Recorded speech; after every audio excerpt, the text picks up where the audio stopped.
Hello. We are back. Ruby's going to join me in a minute. We're talking today about 3 things you can do today, like today, some tangible things you can do today to explore the stuck maybe that you're feeling. Ruby and I are definitely feeling. And yeah. So that's what we're going to be talking about. Welcome to my bed, which I'm thrilled to be in with you.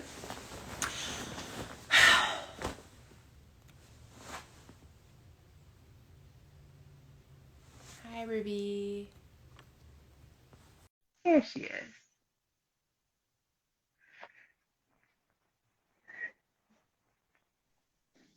Hi, Hello. Ruby. Hi. You like my robe? I love your robe. We're Wait, matching in all are our you in a robe? gray. Oh, No, I'm our not in a outfit. robe, but I'm in a groutfit. Well, I have my brown pants on Oh, cute, I'm not wearing any pants. because you're wearing a robe. Because I'm wearing a robe. I'm also like about to sneeze. And now I think it's not Oh. going to come.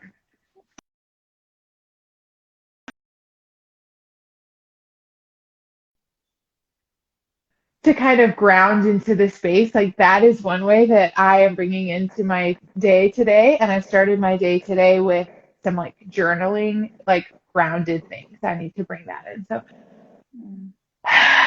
maybe we can just take like 3 big inhales through our nose and then 3 big exhales out of your mouth.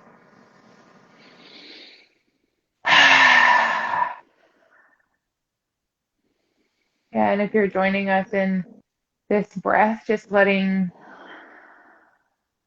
gravity ground you and whatever you're sitting on,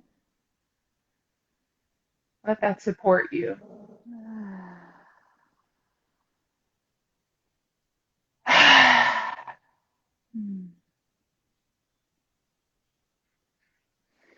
That is nice.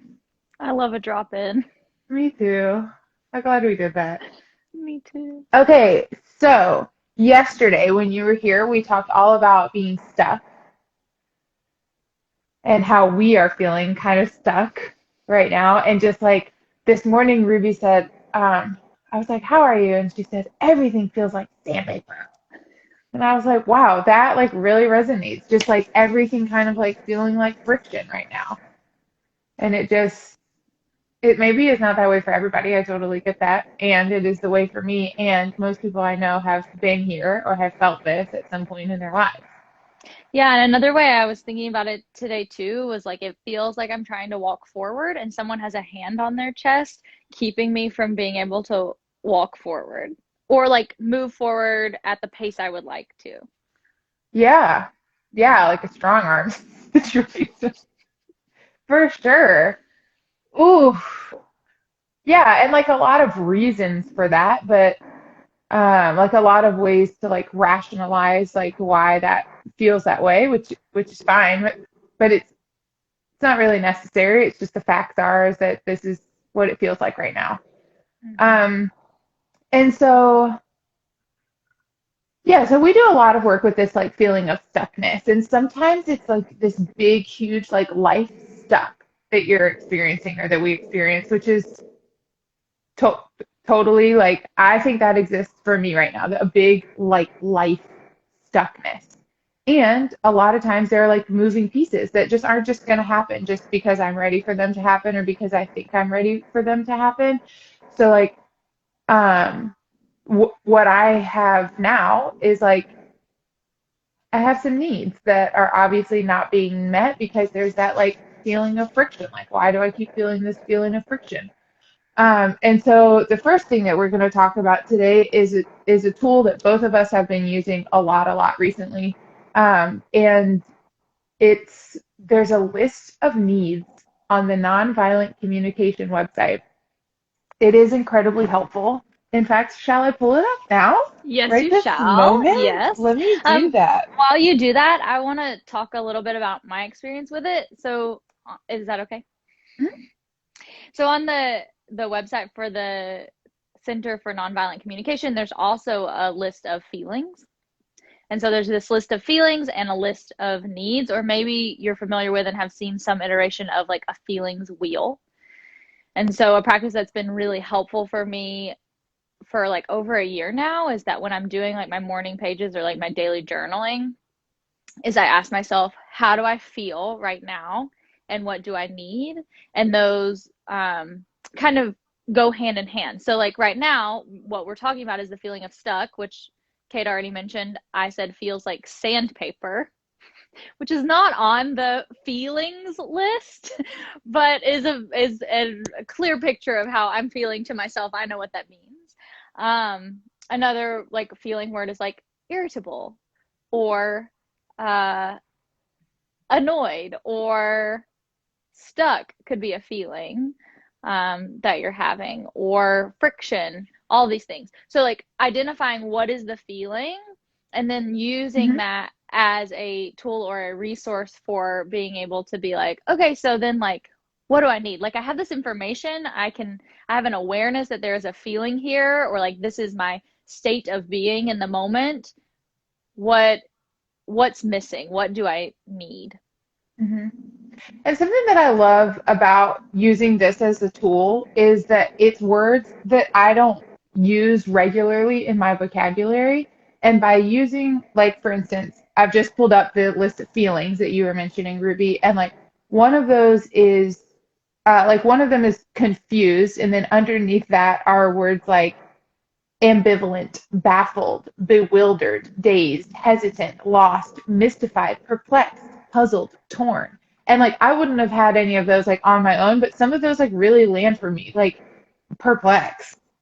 I feel just kind of like perplexed. And then what perplexed also is coupled with for me is like um irritable. That makes me feel a little irritable, feeling perplexed. And so those like go together and now I can see those.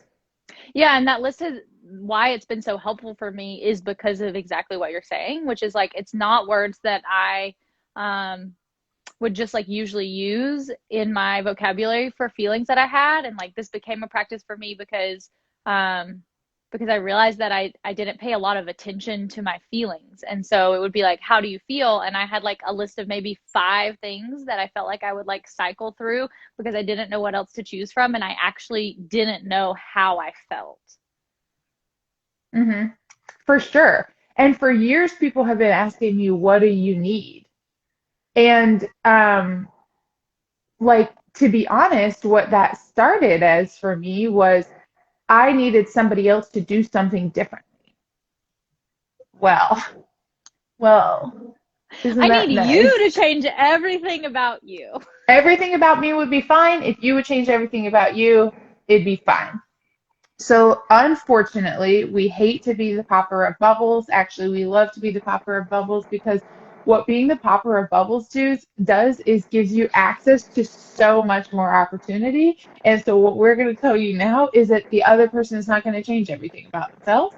And so, Or anything, anything probably. at all. So, we need to come up with a different way. So, here are some of the needs that the Center for Nonviolent Communication lists. Um, Meaning, awareness, celebration of life, challenge, creativity, self expression, stimulation, autonomy, space, physical well being. Have you eaten? Are you hungry? Um, Peace, play. Play is a need. Connection as a need. To know and be known, to see and be seen, to understand and to be understood. Things, all of these things are needs that we go, like in and out of needing more and less more and less of. Mm-hmm. Yeah, I want to say something real quick too about needs and the word need. And like my experience with the word need has been that like well, I had a close relationship where the other person expressed to me that they didn't have needs or they tried not to have needs. And so I think like sometimes having needs gets confused with the pursuit of contentment or ease. What is the contentment word? Um I know exactly what you're talking about. Mhm. Hmm. Santosha, Okay, yes. I believe. Um, and so, yeah, like the need for, or like a desire for contentment and being like, oh, I am satisfied and I am like grateful. I think like gratitude and contentment get confused with like, I don't have needs, then I must not have needs. Or like, in order to be grateful and content and like, um, yeah, I must not have any needs in order to be there. Or, does that make sense? Do you have anything else Hmm. to add to that? I just wanted to like speak to that. For sure. I know yeah, like I have an experience with somebody and one time they said to me it was someone who I had called to ask is this okay with you or what do you think about this? Like I'm asking for your feedback and they said they like couldn't give me their feedback about it and then they said if everybody wants to paint a room yellow and I want to paint it blue then we're just going to paint it yellow. And I was like, but the deal is that I've just called you to ask you what color you want to paint the room. Like I want to know you and us as human beings having needs is part of that. And so trying to like not have them or there being like a block to accessing what the needs are is that's like a block to understanding and knowing. So Mm-hmm. not having them and choosing kind of to not have them, or you're actually not choosing to not have them, you're choosing to not know them, to understand them, and to not share them. But yeah, and so being in relationship with somebody who doesn't have needs feels like I'm never going to get to know you. It feels Mm-hmm. like you can't let me in. And Yeah, and a then legitimate need on this list is connection, and part of that is to know and be known. mm-hmm. Yeah, and I think like something that has also been helpful for me in the moments when I feel like expressing a need feels like sharp or I don't know, just kind of like sometimes the word need feels like an ultimatum. And so something that's been helpful for me too is to think about it and frame it within like a want that I have that is worthy of being fulfilled. Right? That Hmm. like a need is like a want that comes from deep within me that is worthy of being fulfilled. And so even expressing that as like this is something I want can be a really useful tool in communicating your needs, maybe with yourself and in relationship with other people. Hmm. Yeah, and I think something that's really important to point out is like just because I have a need and because like Ruby, you and I are in relationship, that doesn't mean that I can demand that Ruby meet a need. That's not gonna happen. What I can do though is be like, hey Ruby, like I'm in my life, I am recognizing a want or a need for more um let's see, independence. Like if say we like work together every day, lived in the same house, and I'm like, I need more independence, and then it's like you have to give that to me. That's not quite it. That it's more like, hey Ruby, um, I'm noticing that I need a little bit more independence. Here are some things I'm gonna implement in my life, FYI. And can you come along with that in this way? Yeah, or even like, can you help me can you help me find a solution for us so that I Yes. can still be in relationship with you and I can get this need met? And Yes. and so like, wow, beautiful way of like being in relationship with one another. And then that applies with our relationship with ourselves, right? So like, am I capable of meeting myself with like, oh, I recognize a need for this. And then that other part of me, right? The listening part, because to me it always feels like there's a couple voices in there. The other part gets to like it's not demanding of myself to meet my own need immediately, right? It's not like, oh, I need um what did you say? I need independence and now like I better like do that now or else, but it's like I need independence. And then it's the other part and it's like can I work together within myself to explore and get curious about how we can meet this need? Because something else that we know in the world that we're living in is that not every need, and this has always been true, but I think it's just highlighted now, right? Is like not every need can be met in the way that maybe we think it should be met, right? We've got to get creative sometimes. And so it's that dialogue and negotiating and like having conversation with ourselves and with each other that then eventually gets us to a point where we can know ourselves better to be able to solve and figure out how to meet that need in maybe an unconventional way, right? Because there's not a rule book. It's not like if my need is connection, then everyone always does XYZ to get connection, but it's a process of getting to know yourself and what works for you when you need connection. And that's And kind of like, noticing those go ahead. moments when you feel connection and then going like, this is what this feels like in my body. How beautiful. And then when you notice that it's maybe not there, how can I cultivate that in a like maybe a simple, easy way? Maybe not, right? Like the need for independence can look like that means on Tuesday nights I'm gonna start going to the movies by myself. I don't know. Doesn't matter. Or it could mean I need to break up and move across the country. And like sometimes that need for independence can look like either one of those things. It's figuring out like in your life, in your container of your life, how can this happen? Yeah.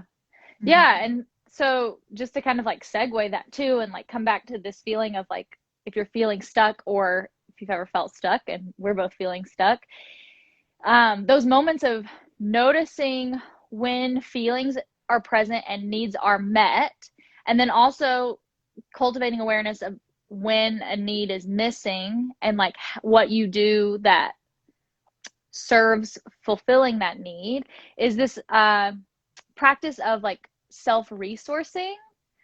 And so, like, a practice that we wanted to speak about and offer is like, what are the ways in which the need for getting unstuck gets met for you? And whether you feel stuck now or not is a great time to do this exercise, because it's really nice to do this kind of exercise. Um, I know for me, and Kate, you've spoken about this too, right? We've both gone through waves of like depression, or we both experienced like intense anxiety, and it's all in waves. And so if you can actually like catch yourself in like a good spot and make a list like this of like, okay, these are the things that I can do, and it can be full spectrum, then later when it's not feeling so great, you have something to look at instead of like being like, I can't possibly do anything. Mhm. Yep. And you know the same thing applies in on the opposite end of that too. Like sometimes um sometimes in the moment I need to talk to somebody about like what I'm going through. Like I need to talk to you, I need to talk to my therapist, like I need to talk to somebody who can really talk me through with whatever I'm going through. And sometimes those things cannot happen like right now.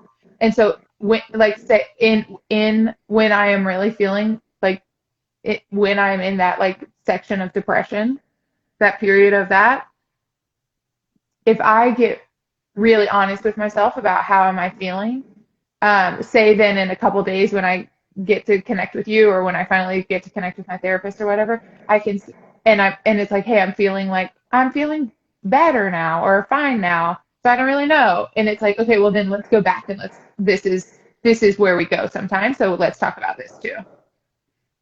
Mm-hmm. Like using all of the pieces as a tool for other times. Does that make Mm-hmm. sense? Yeah, for sure. Yeah. Um, so so yeah, the first thing, your three things you can do today to explore the stuff. Pull up the website, the Center for Nonviolent Communication. Pull up their website, pull up the list of feelings, pull up their list of needs. Explore those. Write some stuff down about them. Figure out how you're feeling. Figure out if there's a need. What are the needs? If there's many needs, it might be many needs. That makes sense. Um, And then what we just spoke to is like make a list of the things that you've done in the past. last time you felt this way, what was that like? What did you do? What were some lessons from that time that you need to take a minute to get still in your life to remember those things? Mm. You know? Yeah, yeah. And along with that, considering too, like what are the things that you do that make you feel most connected to yourself? What are the things you do or that you've been doing lately that actually do give you energy? What are the things that you do that you've noticed in moments that you feel really like free or lighter or just like clearer? And adding those things to the list as well. Mm-hmm. Mm-hmm.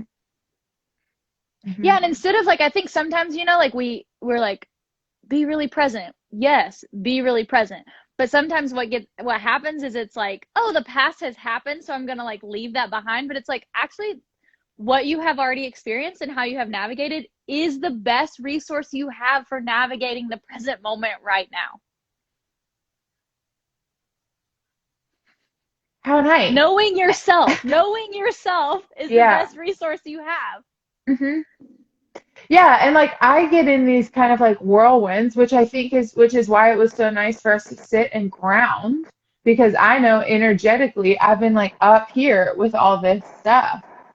And so it's like, wow, let's get present to that by grounding into what's already here and what I already know.